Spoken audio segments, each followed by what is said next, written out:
Oi, gente, eu sou a Giovana e hoje a gente está aqui para mais uma aula de matemática. O tema da aula de hoje é funções quadráticas. Funções quadráticas são a mesma coisa do que função do segundo grau. E o que esse grau significa? Significa o maior expoente do x. Então, na função do segundo grau, o maior número que o x vai estar elevado é o 2. E a cara da função do segundo grau é essa aqui, f de x, que é a mesma coisa do que y, vai ser igual a ax ao quadrado, então grau 2, mais bx mais c. Então, essa vai ser a função do segundo grau, sempre a gente vai trabalhar com essa função aqui, sendo que f de x é a mesma coisa que falar y.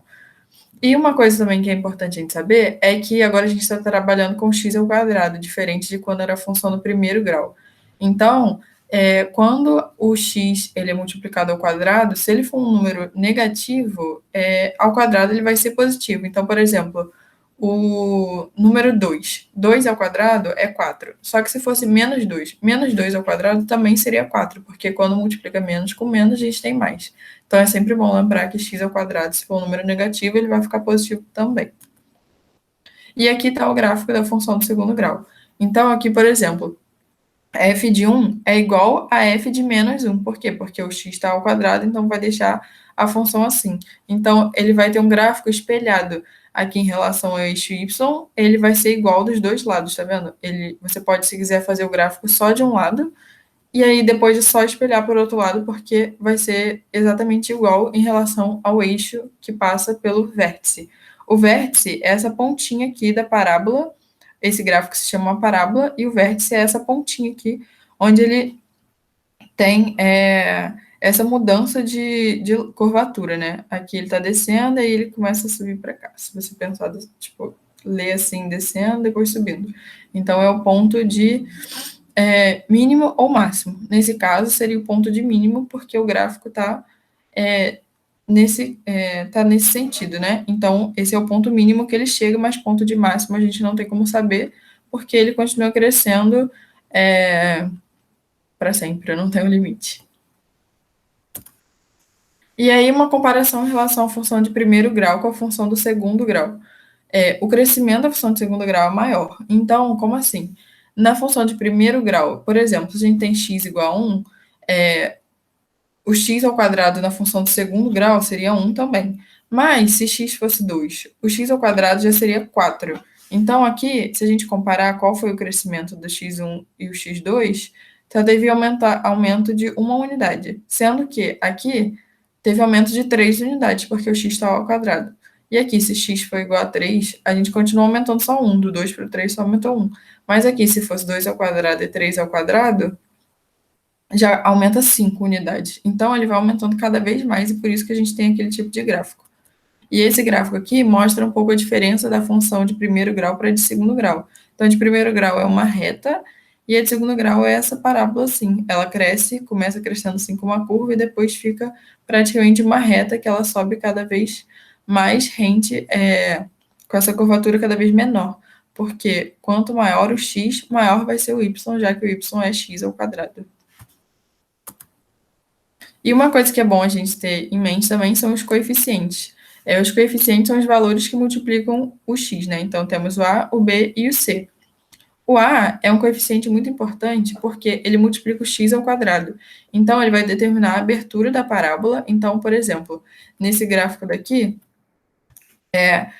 a gente vê a abertura, seria a largura, assim, ela pode ser mais estreita, se ele for, tipo, aqui, ou então ela pode ser mais larga, abrir para cá. Se ele estiver cada vez mais pertinho do y, significa que o a é um número grande. Por quê? Porque ele está aumentando muito rápido. E se for um número maior, significa que ele é se for uma abertura maior, significa que ele é um número menor.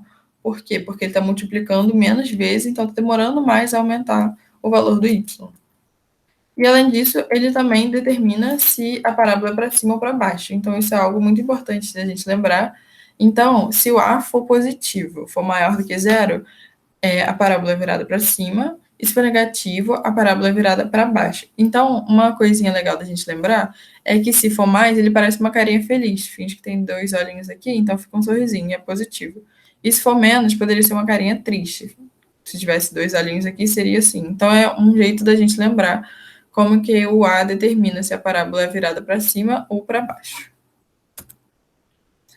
O B é o coeficiente que multiplica o x e ele move a parábola no eixo x e no y. Então, dependendo do número do valor do B, a parábola vai andar mais para cá, para um lado, para o outro, ou para cima e para baixo.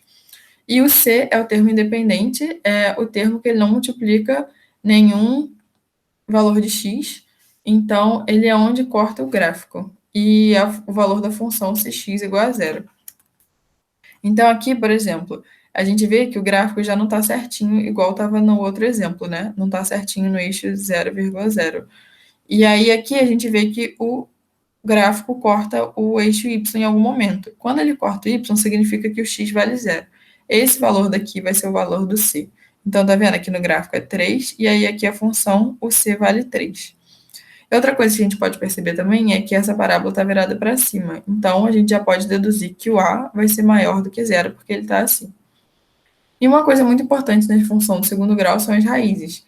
As raízes da equação são os valores de x em que y é igual a zero. Então, vai ser aqui, ó, onde a parábola vai cortar o eixo x. Então, esses dois pontos aqui que cortam o eixo x vão ser as raízes da função. Nesse caso, a raiz x1 é igual a 1, a raiz x2 é igual a 3. E nesse caso aqui dessa parábola que ela tem a concavidade para cima, ela vai ter o ponto de mínimo, porque para cima ela continua crescendo, mas aqui vai ser o ponto mínimo que ela alcança. Já nesse outro caso aqui, a gente vê que a concavidade da parábola é para baixo, então o A é negativo, e aqui o C, ele corta o gráfico exatamente no zero, então o C vai valer zero, essa equação não tem C, então é só ax² mais bx, não tem o valor de C, porque ele é zero. E as raízes são onde corta o eixo x, então ele corta no zero e corta no 2, então x1 é zero e x2 vale 2. E, nesse caso, ela tem ponto de máximo, porque para baixo ela continua crescendo, tendo em vista que o a é menor do que zero, e aqui vai ter um ponto de máximo, que é o máximo ponto que a função pode chegar. E para a gente encontrar as raízes da função sem ter o gráfico. Então, se ele só der uma função, uma equação para a gente tem que descobrir as raízes. A gente tem uma fórmula muito famosa chamada de Bhaskara. Então, para a gente calcular a Bhaskara, a gente primeiro tem que ter certeza de que f de x é igual a zero. Então, a gente vai ter isso aqui, ax² mais bx mais c vai ser igual a zero. Por quê? Porque são os pontos em que y vale zero no gráfico. E, para a gente calcular a Bhaskara, a gente tem duas fórmulas que a gente tem que calcular. Primeiro, o delta é essa fórmula aqui, b² menos 4 vezes a vezes c, sendo que esses valores aqui são os da equação, então a gente tem que sempre ver quem que está multiplicando cada x ao quadrado, x ou o valor independente, para a gente poder fazer esse cálculo aqui. E para calcular o x, a gente vai ter x1, x2, porque a parábola vai cortar o eixo x em dois pontos. Então, a gente tem x igual a menos b, e aí mais ou menos a raiz do delta, que foi esse valor que a gente calculou antes, dividido por 2a. Então, por isso que tem mais e menos. O mais vai ser o x1 menos x2. E aí, sempre bom relembrar, o f de x tem que valer zero. E aí, na ordem para a gente calcular isso, a gente calcula primeiro o delta, porque a segunda equação do x precisa da raiz do delta. Então, uma coisa também boa de lembrar é que o delta ele pode ter três valores diferentes. Ele pode ser maior do que zero, ele pode ser igual a zero, ou pode ser menor do que zero. Se o delta for maior do que zero, significa que ele possui raízes distintas. Então, ele vai ter x1 um valor, x2 outro valor. Se o delta for igual a zero, a gente tem raízes iguais. Então, x1 vai ser igual a x2. Isso significa que o gráfico ele passa só em um ponto da reta do x. Então, ou ele vai estar totalmente para cima da linha do x, ou totalmente virado para baixo, dependendo do valor do a. E se ele for menor do que zero, ele não possui raízes reais. Isso por quê? Porque como a gente vai usar a raiz do delta para calcular o x, raiz de número negativo não é um número real. Então, ele não possui raízes reais. E outro ponto importante também é calcular os máximos e os mínimos, né? Então, para calcular o máximo e o mínimo, a gente tem que ter o x do vértice e o y do vértice, porque são os dois pontos que juntos especificam aquele ponto de máximo ou mínimo da parábola. Então, o x do vértice é menos b dividido por 2a e y do vértice menos delta sobre 4a. Então, todos esses valores a gente consegue calcular a partir da equação. Então, um exemplo aqui é essa equação. F de x é igual a menos x ao quadrado mais 4x menos 3. A é igual a menos 1, B é igual a 4 e C é igual a menos 3, né? Porque aqui está menos x ao quadrado, então significa que o A vale menos 1. B vale 4, o C vale menos 3. O delta, a fórmula do delta é igual a B ao quadrado menos 4AC.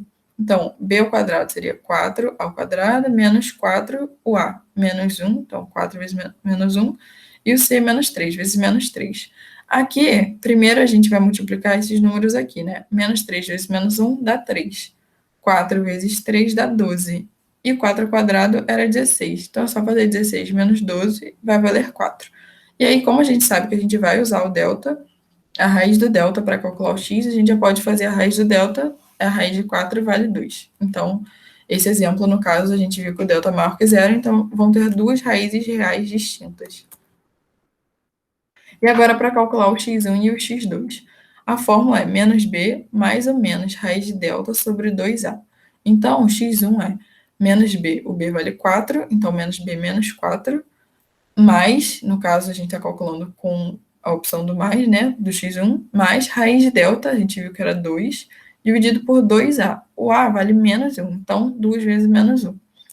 Aqui, fazendo essa conta, menos 4 mais 2 dá menos 2, e aqui embaixo ficou menos 2, porque é 2 vezes menos 1. Então, menos 2 dividido por menos 2 dá 1, descobrimos que o x1 vale 1. E o x2? O x2 seria a mesma coisa do x1, só que ao invés de somar, aqui a gente vai subtrair. Então, menos 4, que é o menos b, menos a raiz do delta, que vale 2, dividido por 2a. Então, a conta, vocês podem ver que fica a mesma coisa, só muda esse sinal daqui. E aí, aqui agora esse valor vai mudar, o valor de cima, né? Porque ao invés de ser mais é menos, então menos 4 menos 2, você vai subtrair. Então, vai ficar menos 6, que é um número mais negativo. E dividir por menos 2 também. Então, esse valor, como você está dividindo menos por menos, vai ser positivo. Então, 6 dividido por 2 é 3. Descobrimos que as nossas raízes são 1 e 3. E para calcular os vértices de máximo e mínimo, como essa equação aqui tem o A valendo menos 1, a gente sabe que a parábola vai ser voltada para baixo, né? Com uma carinha triste. Então, ele vai ter um ponto de máximo. Nesse caso, para a gente calcular o x e o y, o x do vértice é menos b sobre 2a, então esse é só olhar a nossa equação. Então, o b vale 4, menos b vale menos 4, e 2a, o a é menos 1. Então, 2 vezes menos 1 dá menos 2. Menos 4 dividido por menos 2, como é negativo dividido negativo, vai dar positivo, então 4 dividido por 2 dá 2. E o y do vértice é menos delta sobre 4a.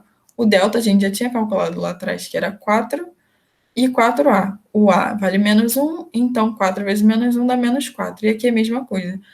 Número negativo dividido por número negativo vai dar um número positivo. Então aqui a gente também tem o nosso ponto de máximo, que é x valendo 2 e y valendo 1. E é isso. Tchau, gente.